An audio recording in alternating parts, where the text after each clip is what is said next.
Assalamualaikum warahmatullahi wabarakatuh. Bismillah, alhamdulillah. Allahumma sholli wa sallim wa barik ala sayyidina Muhammad wa ala alihi sayyidina Muhammad. Berikut kita akan membahas tentang bagaimana memaknai kehidupan yang fana dengan gaya hidup Islam. Manusia diciptakan Allah Subhanahu wa taala sebagai khalifah di muka bumi ini. Sebagai khalifah, manusia tentu memiliki tugas dan tanggung jawabnya yang berat. Allah Subhanahu wa taala menganugerahi manusia suatu kemampuan yang tidak dimiliki oleh makhluk-makhluk yang lain. Kemampuan yang berpikir, kemampuan fisik dan sebagainya. Hal ini dimaksudkan untuk membantu manusia dalam menjalankan tugas-tugasnya sebagai khalifah di bumi. Dengan kemampuan berpikirnya, manusia dapat membedakan hal-hal yang baik dan yang buruk di dalam kehidupan yang fana ini. Dengan anugerah tersebutlah manusia dalam kesehariannya dapat mengambil yang bermanfaat bagi dirinya maupun bagi orang lain, serta mampu mereka mencegah sesuatu yang dapat mengakibatkan keburukan bagi dirinya dan juga orang lain. Sedangkan kemampuan fisik yang dimiliki oleh manusia itu manusia dapat bekerja, berusaha untuk memenuhi kebutuhan dalam hidupnya. Dalam kehidupan manusia sehari-hari, Islam hadir untuk mengatur kehidupan manusia di dunia yang fana ini dengan berlandaskan pada kitab suci yaitu Al-Quran yang diturunkan sebagai kitab untuk seluruh umat manusia. Dari awal peradaban manusia hingga kelak pada akhir zaman, Allah Subhanahu wa taala adalah satu-satunya Tuhan yang disembah oleh umat manusia. Nabi Muhammad SAW adalah salah satu utusan dari Allah untuk mengarahkan umat manusia kepada jalan yang benar. Islam menyebarkan secara luas, baik itu dalam ilmu pengetahuannya hingga aturan-aturan yang telah diajarkan oleh Nabi Muhammad SAW ke seluruh penjuru dunia. Saat kita ditanya apa artinya Islam, maka kita jawab, Islam adalah damai. Saat kita ditanya apa itu agama, maka jawabannya, agama adalah ilmu yang mengajarkan sistem atau metode dalam hidup di dunia. Saat kita ditanya apakah hakikat ajaran agama Islam, maka kita jawab dalam satu kalimat singkat saja, ajaran keesaan ilahi atau tauhid yang kita kenal. Dan saat kita ditanya hubungan antara ajaran Islam dan kehidupan, maka uraiannya akan panjang dan luas, meluas bahkan seluas kehidupan yang tidak bertepi. Ada dua hal yang umumnya dicari oleh manusia dalam hidup ini. Yang pertama kebaikan, dan yang kedua adalah kebahagiaan. Dua hal tersebut yang harus dipenuhi oleh manusia yang menginginkan kehidupan yang sempurna dan luar biasa. Walaupun pada kenyataannya tidak ada yang sesempurna dan luar biasa di dunia ini kecuali Allah Subhanahu wa taala. Jika dua hal tersebut terpenuhi dalam setiap perjalanan kehidupan manusia, jelas akan membuat manusia merasa tentram. Ketentraman di dalam lahirnya dan ketentraman di dalam batinnya. Hanya saja untuk mewujudkan kedua hal tersebut memang bukanlah sesuatu yang mudah buat kita. Untuk kita, masing-masing manusia mempunyai pandangan yang berbeda. Ketika manusia memahami hakikat keduanya,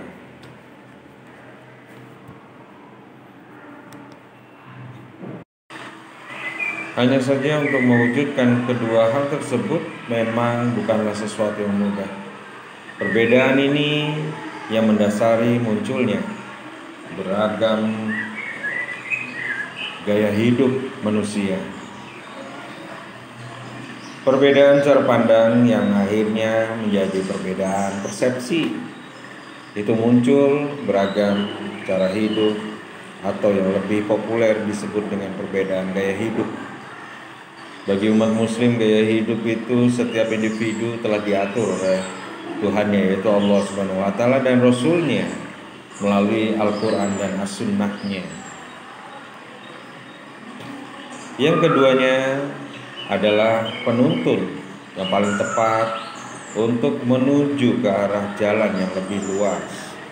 Namun seiring perkembangan zaman sepertinya telah mengubah sebagian besar kaum muslim dalam memahami tuntunan dalam menjalani kehidupan. Saat ini sebagian orang-orang memang bergaya hedonis, suka berfoya-foya dan hanya memikirkan kepentingan duniawi saja, bahkan kepentingan dirinya sendiri. Sesungguhnya hal tersebut sangat bertentangan dengan gaya hidup sebagaimana yang diperintahkan oleh Allah dan Rasul-Nya. Dalam pandangan Islam, gaya hidup dapat dikelompokkan menjadi dua golongan. Pertama, gaya hidup Islami, dan kedua, gaya hidup jahili. Gaya hidup Islami merupakan landasan yang mutlak dan kuat, yang tauhid. Inilah gaya hidup yang berani. Adapun gaya hidup jahili, landasannya bersifat relatif dan menjadi keharusan baginya untuk memilih gaya hidup Islami dalam menjalani kehidupan, dan kehidupannya yang selalu yang dipikirkan hanya keduniawian. Di dalam surat Yusuf ayat 108 Allah katakanlah, ini jalan agamaku. Aku dan orang-orang mengikutiku mengajak kamu kepada Allah dengan hujah yang nyata. Maha suci Allah, dan aku tiada termasuk orang-orang yang musyrik. Berdasarkan ayat tadi di atas, yaitu surat Yusuf ayat 108, jelaslah bahwa bergaya hidup Islami hukumnya bagi setiap manusia muslim dengan gaya hidup jahili adalah haram hukumnya bagi yang menjalankannya. Hanya saja dalam kenyataan justru membuat kita sangat prihatin, sebab justru gaya hidup jahili yang diharamkan itu yang mendominasi sebagian besar manusia di muka bumi ini, yang selalu berkepentingan duniawi, selalu takut dengan ketiadaan apa yang ditujukan. Seperti contoh halnya, yaitu adalah uang, bosnya, pimpinannya, yang menguasainya. Sedangkan manusia itu tahu bahwa Allah lah Maha Kuasa. Prinsip gaya hidup Islam yang diridhoi Allah itu, yang pertama, kita berniat untuk ibadah. Dalam menjalankan suatu hal di dunia ini, baik untuk hal yang berbau modern ataupun konvensional, semuanya harus dilandasi dengan niat ibadah kepada Allah. Yang kedua, yaitu baik dan pantas.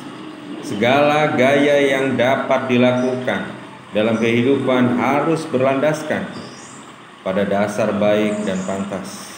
Dalam arti harus sesuai dengan syariat, akal sehat, serta adat istiadat yang kita miliki di Indonesia ataupun di dunia ini. Yang selanjutnya adalah halal dan thayyib. Segala hal yang dikenankan untuk menunjang gaya hidup harus bersifat halal secara hukum Islam, serta thayyib atau tidak akan merugikan atau menyakiti siapapun. Yang selanjutnya adalah tanpa kebohongan. Kehidupan dalam Islam sangat dilarang mengandung kebohongan. Semua orang harus memiliki kejujuran. sebagian besar juga harus mempunyai dasar utama dalam menjalani kehidupan di dunia ini. Selanjutnya adalah tidak berlebihan. Gaya hidup Islami juga melarang seseorang untuk bersikap berlebihan, sebab berlebihan hanya akan merugikan diri kita sendiri dan orang-orang di sekitarnya. Allah tidak menyukai orang-orang yang gemar berlebihan. Berpola hidup sederhana harus dibudayakan dan dilakukan untuk umat Islam, tidak terkecuali di lingkungan terdekat kita, dalam keluarga kita.